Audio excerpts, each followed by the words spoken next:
Hello বন্ধুরা, আমি Paromita unique ওয়ার্ল্ডে সকলকে স্বাগত জানাই। আজ নিয়ে এসেছি একটি সাবেকি রান্না, সেটা হলো চিংড়ি মাছ দিয়ে মোচার ঘন্ট। চলুন দেখি রেসিপিটা কীভাবে বানালাম। ঘন্ট বানাতে যেটা প্রথমেই আমাদের লাগবে মোচা, সেটা কাঁঠালি কলারই হোক বা কাঁচকলারই মোচা হোক, যে কোনো ধরনের মোচাই ব্যবহার করা যেতে পারে। মোচাগুলোকে আমি কিন্তু কেটে রেখেছিলাম, তবে এটা কাল রাত্রে কেটে রেখেছিলাম বলে একটু কালো হয়ে গেছে। তবে এটা আমি হলুদ জলে ভিজিয়ে রেখেছিলাম এবং ভালো করে নুন হলুদ জলে ভালো করে আমি চটকে ধুয়ে নেবো, যাতে কষটা সম্পূর্ণ বেরিয়ে যায়। তারপরে আমি একটি পাত্রে জল নিয়েছি আর তাতে একটু নুন হলুদ জল মিশিয়ে রেখেছি। এবার এই গরম জলে মোচাটাকে আমি দিয়ে দেবো খানিকক্ষণ ফুটবার জন্য। তাতে কি হবে, মোচাটার কষটাও বেরিয়ে যাবে আর মোচাটাও একটু সেদ্ধ হয়ে যাবে।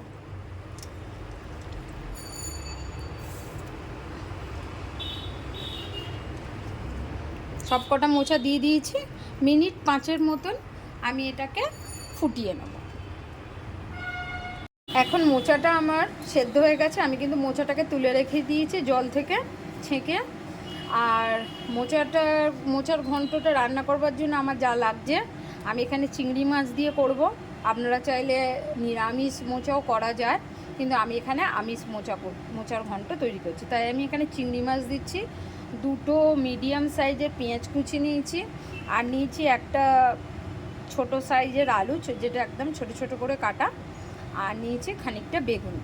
তো আলু বেগুনটা দিয়েছি কারণ বাইন্ডিংটা যাতে ভালো হয়, কারণ ঘন্ট যেহেতু একটু মাখা মাখা না হলে কিন্তু ভালো লাগে না। আর যতটা পারা যায় সবজি একটু কম দিলে তাহলে কিন্তু মোচার টেস্টটা কিন্তু খুব ভালো মতন পাওয়া যায়। তো এরপরে চলুন চিংড়ি মাছটা আমরা প্রথমে ভেজে নেব। কড়াতে প্রথমে আমি সর্ষের তেল দিয়ে দিচ্ছি চিংড়ি মাছগুলো ভাজবো বলে।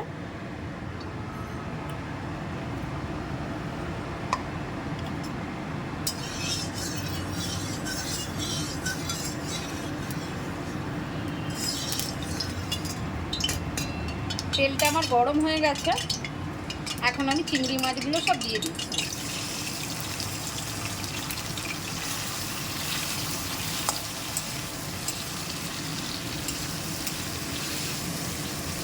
চিংড়ি মাছগুলো একটু ভালো করে ভেজে নেবো, তবে খুব বেশি কড়া করবো না। এখন কিন্তু চিংড়ি মাছগুলো আমার সবকটা ভালো করে ভাজা হয়ে গেছে, আমি তুলে নিচ্ছি।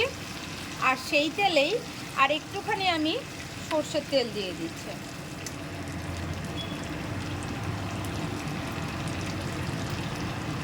সর্ষের তেলটা গরম হয়ে গেছে, এতে আমি দিয়ে দেবো অল্প একটু গোটা জিরে।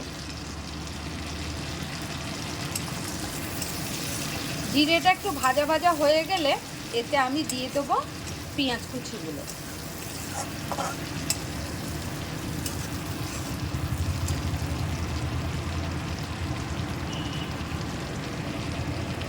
পেঁয়াজ কুচিগুলো এবারে আমি দিয়ে দিচ্ছি ভাজার জন্য।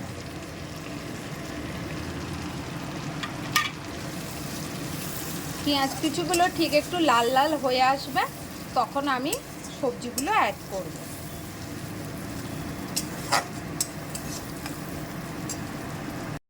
এখন কিন্তু আমাদের পেঁয়াজটা বেশ ভাজা ভাজা হয়ে গেছে।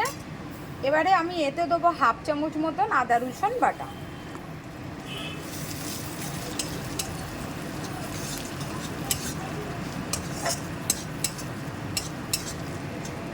আদা রসুনটা একটুখানি কষিয়ে নেব, যাতে কাঁচা গন্ধটা চলে যায়। তারপরে আমি যে সবজিগুলো আমি কেটে রেখেছি সেগুলো কিন্তু এর মধ্যে দিয়ে দেব।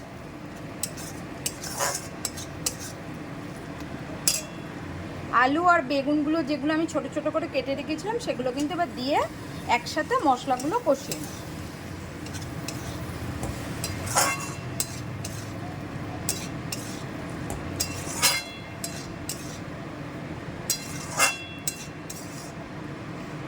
কষাতে কষাতে এর মধ্যে আমি দিয়ে দেবো অল্প একটু নুন।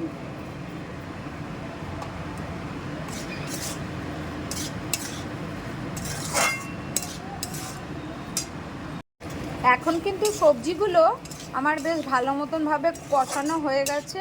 আর আদা রসুনের গন্ধটাও চলে গেছে। এবারে আমি এর সাথে কিছু মশলা অ্যাড করে দেবো। প্রথমে দিচ্ছি 1 চামচ হলুদ গুঁড়ো, 1 চামচ লঙ্কা গুঁড়ো, দিচ্ছি 1 চামচ জিরে গুঁড়ো, 1 চামচ ধনে গুঁড়ো দিয়ে এবারে আমি মশলাটা খুব ভালো মতনভাবে কষিয়ে নেব।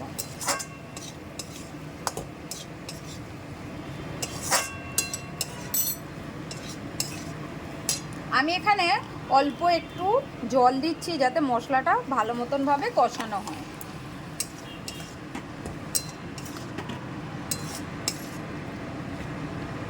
এখন কিন্তু মশলাটা খুব ভালো মতনভাবে কষানো হয়ে গেছে।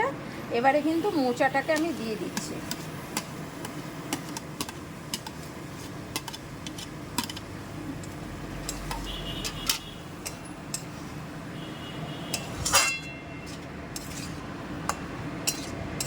মোচাটাকে দিয়ে আমি এবারে কিন্তু খুব ভালো মতনভাবে মশলাটাকে আবারও কষিয়ে নেব।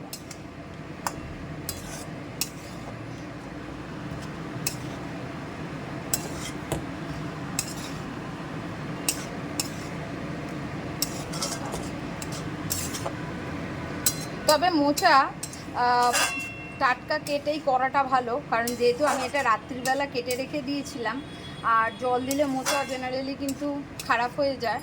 তো আমি কেটে ফ্রিজে রেখে দিয়েছিলাম, তাই কিন্তু আমার কিন্তু মোচাটা কিন্তু পুরোপুরি কালো হয়ে গেছে। তো আপনারা চেষ্টা করবেন যে সঙ্গে সঙ্গে কেটেই রান্না করার। আমার সময়ের অভাবের জন্যই আমি রাত্রিবেলা কেটে রেখেছিলাম, তো সেই জন্য আমার মোচাটা কিন্তু কালো দেখাচ্ছে। এখন কিন্তু মোচাটার সাথে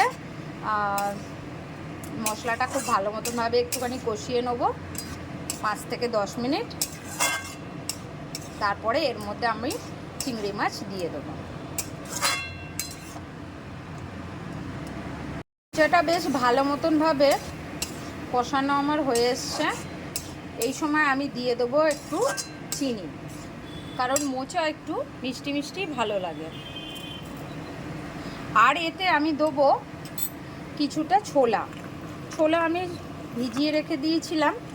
ছোলাটা অপশনাল, আপনারা চাইলেও দিতে পারেন, না চাইলেও নাও দিতে পারেন। নিরামিষ যখন মোচা বানানো হয় তখন কিন্তু ছোলা নারকেল দিয়ে খেতে কিন্তু খুবই ভালো লাগে।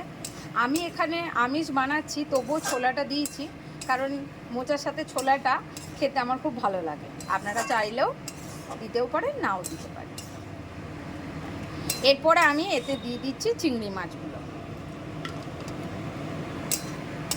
দিয়ে একটু ভালো মতনভাবে কষিয়ে আমি অল্প একটু জল দিয়ে দেবো, যাতে সব কিছু জিনিস খুব ভালো মতনভাবে সেদ্ধ হয়ে যায়।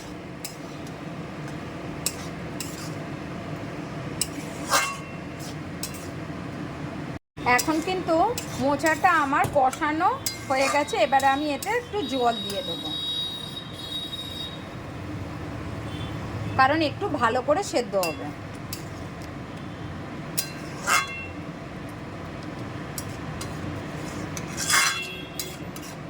দিয়ে আমি এটা ঢাকা দিয়ে দেবো। মিনিট 10-এর মধ্যে আমার এটা হয়ে যাবে। এখন কিন্তু মোচার ঘন্টটা আমার একদম রেডি হয়ে গেছে।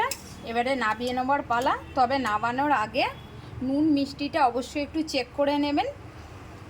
আর আমি নামানোর আগে দিয়ে দিচ্ছি 1 চামচের মতন গরম মশলা গুঁড়ো, আর দিয়ে দিচ্ছি 1 চামচের মতন একটু ঘি। এতে স্মেলটা কিন্তু খুব ভালো আসে।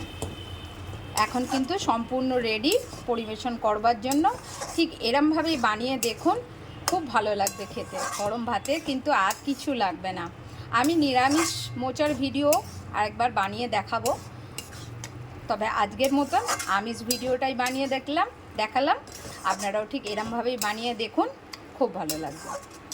আর আমার ভিডিওটা যদি ভালো লেগে থাকে অবশ্যই কিন্তু আমার চ্যানেলটাকে সাবস্ক্রাইব করে রাখবেন। লাইক, কমেন্ট, শেয়ার কিন্তু অবশ্যই করবেন, আর জানাবেন কিন্তু বানিয়ে কেমন লাগলো। কিন্তু আমাদের রেডি হয়ে গেছে চিংড়ি মাছ দিয়ে মোচার ঘন্ট। ঠিক এরমভাবেই বানিয়ে দেখুন, খুব ভালো লাগবে। আর রেসিপিটা আমার কেমন লাগলো আমাকে কিন্তু অবশ্যই কমেন্টে জানাবেন, এবং যারা নতুন আছে সাবস্ক্রাইব করতে কিন্তু ভুলবেন না। লাইক, কমেন্ট অ্যান্ড শেয়ার অবশ্যই যেন করবেন। ওকে, তবে আজকের মতন টাটা।